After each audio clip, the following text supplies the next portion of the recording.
Well, hi there. This is Hey, Aubrey. Marcy. Hi, Aubrey. I'm How Marcy are you today? Lady. I am from SPA 131 and a member of Columbia CEOA, Columbia Executive and Owner Association. And in that, we are all sequestered at home, or I'm going to say safe at home, in an effort to stay relevant. We are holding these Zoom video chats. And so I have my dear friend Aubrey on here this morning, who is owner of Lifetime Insurance Agency. So I'm going to stop talking, and Aubrey, just give me a brief overview of what Lifetime Insurance Agency is. Sure. Lifetime Insurance Agency is a brokerage health and life insurance agency. And what that means is we help residents of South Carolina protect their businesses, their employees, their families using personal insurance products. And those insurance products can include things like life insurance, income protection, long-term care insurance, and some health-related products. And we are actually still in the office. We are just doing a lot more of this type of call rather than doing face-to-face meetings right now.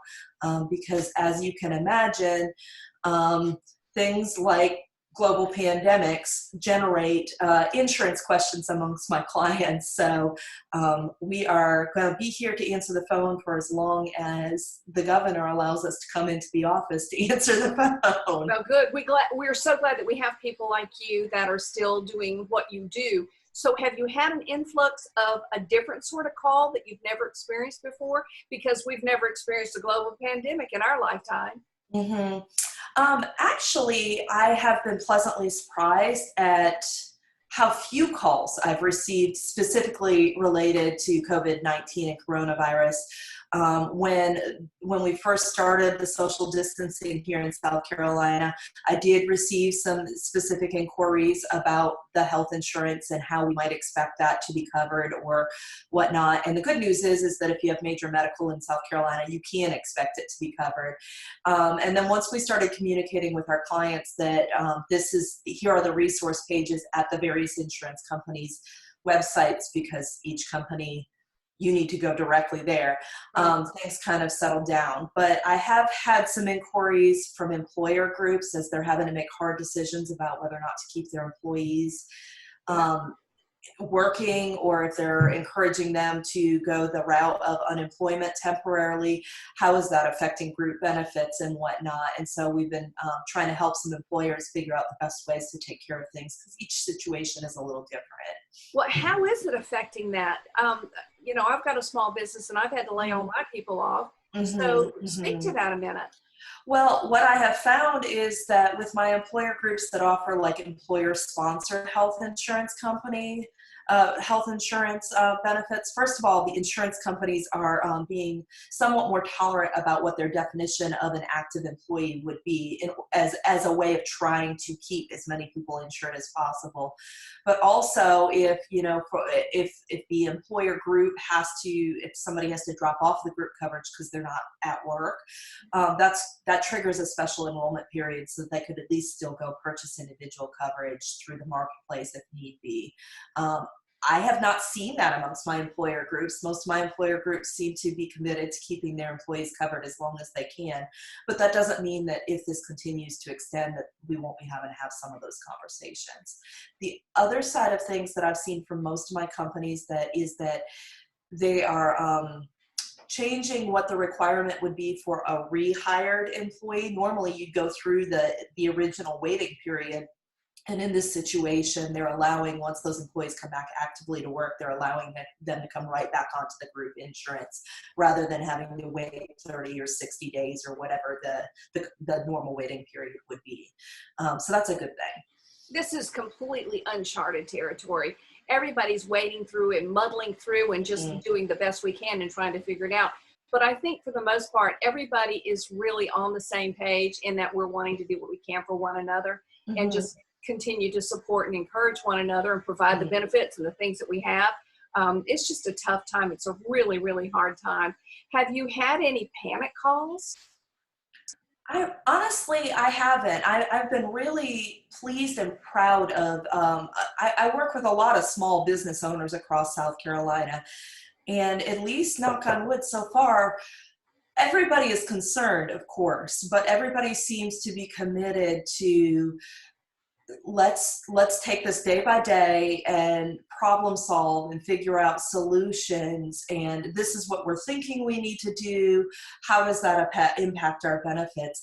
I really, fortunately, have not received a lot of panic calls, just more so like, let's talk through what does the coverage do, what are our options, and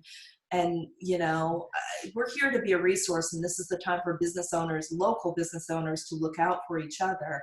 But fortunately, amongst the people that I have worked with, everybody seems to be staying calm and just saying, we're going to get through this. We just got to figure out how. Yeah, we're all trying to figure out how. Mm-hmm. So, Aubrey, I know that you purchased this business after being an employee there. So that's kind of an interesting story. So tell our viewers, if anybody actually happens to look at this, tell a little bit about that and how that came about. Sure. Well, Lifetime Insurance Agency was originally opened as Lifetime Consultants in 1999, and I came into the agency. It's kind of a funny story. I graduated college. I had worked in hospitality all through college, and I knew I was no longer interested in doing things like working third shift on Christmas, but I really wasn't quite sure what I wanted to do next. And so I worked with a local local temp agency to, how do we leverage the skills that I had into doing something that's a little more 9 to 5, a big girl type job. And this was back in 2005, 2006. And the one field I was not at all interested in was insurance. That's it. I mean, you make plans and God just laughs at you.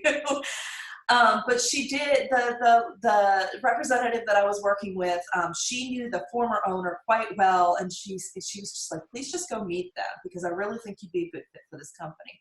So I started out as an administrative assistant in the company, and then after a period of time, they asked me to get licensed so that I could help people with their policies and begin doing some sales, and eventually worked into a sales manager position. And about that time, the owner of the company was ready to retire. So we sat down and started having a discussion about whether or not I was interested in how I could buy him out, because he was very committed to making sure that his longtime clients had somebody local that they could call for help when they needed help with their various policies. And that was almost 10 years ago now. So for almost 10 years now, it's been it'll be 10 years at the end of this year. It's been my baby. But that's what happened. Do you have a staff, or is it just you? I have a part-time assistant. She's also from right here in, both Marcy and I are on the West Columbia Cayce side of things. I call it the west side, the best side. Yes, ma'am. So Marcy's business is right down the street from mine, but she happens to be in West Columbia and I'm in Cayce. And I do have a young lady. She's a fantastic go-getter. Her name is Mackenzie, and she comes in and handles some administrative work and answers the phones a few hours out of the week. And she's from right here in Cayce too. She's a neighbor, actually. Lives right around the corner from me.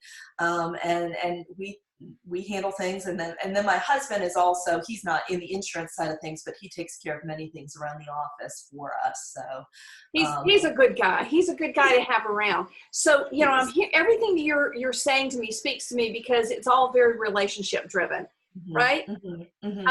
I find it interesting. I didn't realize that you were quite as big as you are, and you have accounts all throughout the state.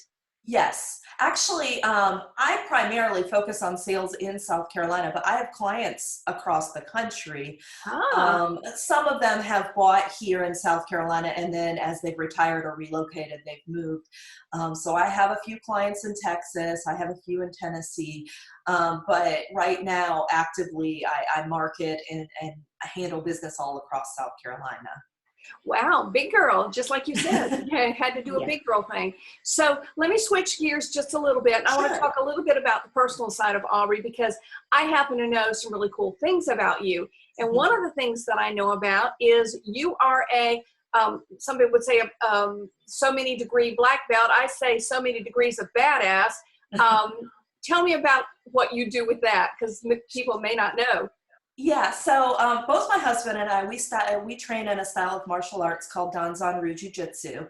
It's a Hawaiian Japanese art, and Jiu-Jitsu is essentially a self-defense art. And then the competitive side to Jiu-Jitsu is Judo.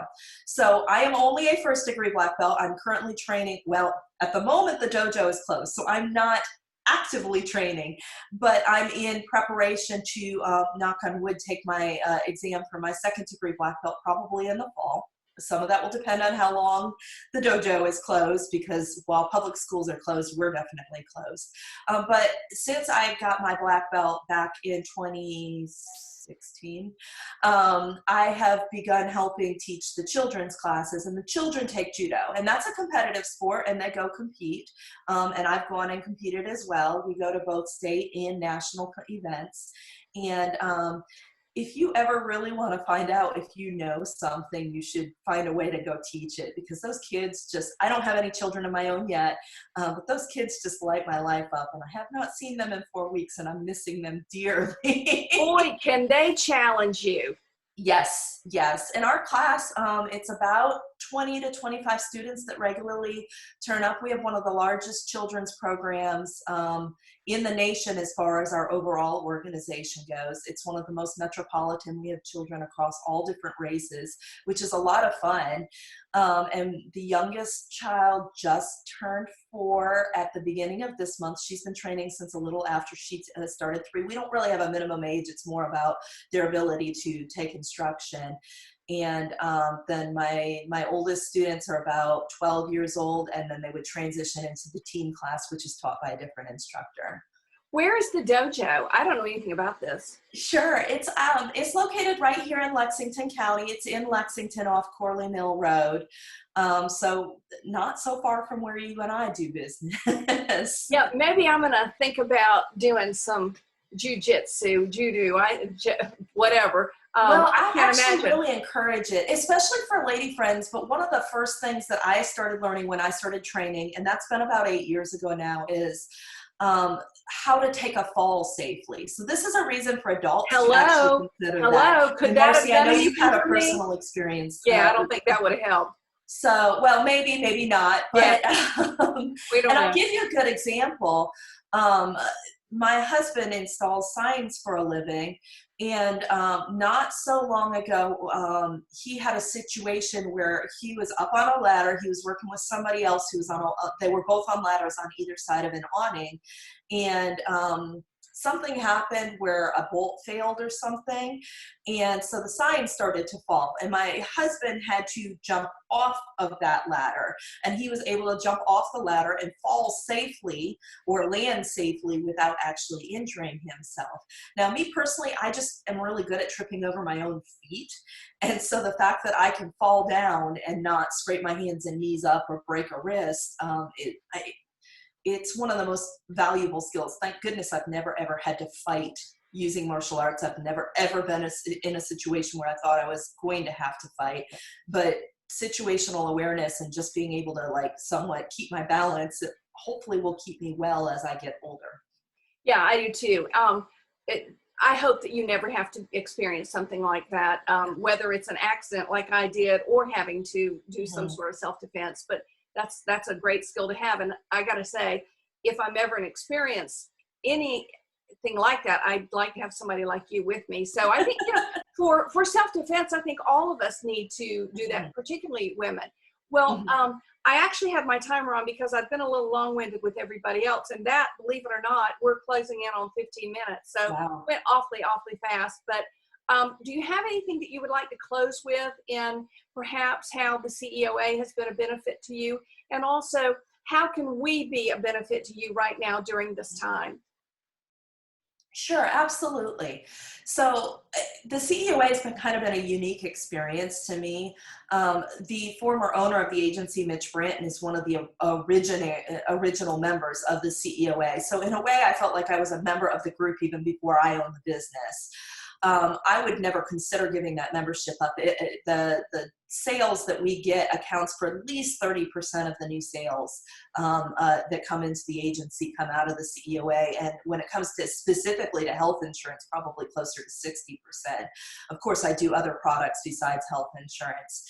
So one of the biggest things that people can do just to help my business is just when you hear of somebody who's making a change, maybe they're getting ready to retire or make a job change or something like that, just say, hey, it might be a good idea just to have your personal insurance products reviewed, because sometimes you have a hole that you don't even know about. And then really more so speaking to overall how we can help each other. Everything about small business is relationship driven. And so the more that we can do to try to grow our relationships and better our business so that we can better serve each other, think about the things that, the problems that some of us are facing right now, but long-term too. And if you think of something that would help somebody else grow their business, that's a great time to pick up the phone and say, hey, I was thinking about this problem that you mentioned last week. Have you tried this? Because most of us are so focused. We can't help it. It's the way the world's gotten. The technology, we're more and more isolated from seeing each other face to face, day to day. And that's not just because of a result of what's happened over the last 3 weeks. And we've got to try to keep our relationships intact. It's not all about what we see on Facebook and Instagram, although Facebook and Instagram are a great way to let other people know what's going on in our businesses. Particularly now. And with the businesses like your own, where you're not actively at work at the moment, this is a great time for us to share what our experiences have been with that, so that as people are coming back to work and looking to make changes in their businesses, you're top of mind. Like, I'm still at work, and even if the governor orders me home, I'll still be working because that's the nature of my business. Mm-hmm. But this is a great time. I've gone to your spa. I've had massage work. This is a good time for me to be putting that out there. And body work is one of the best ways you can maintain your immunity. I'm going to say that from the martial arts side and from the insurance side. So if you're thinking about needing body work done, you need to go ahead and regularly get on the books with somebody. And I would highly encourage you to use Marcy Spa for that. Well, I appreciate that very much. But this is about you, and I appreciate your time. And we actually did pretty darn good watching the timer. So thank you for your time today. And I just encourage any of you that need to have somebody take a look at your insurance, that you will give my friend Aubrey a call. And there's going to be a link to her website, how to reach her, on this video. And Aubrey, stay safe, stay healthy, and blessings to you and your family. You too, Marcy. All right.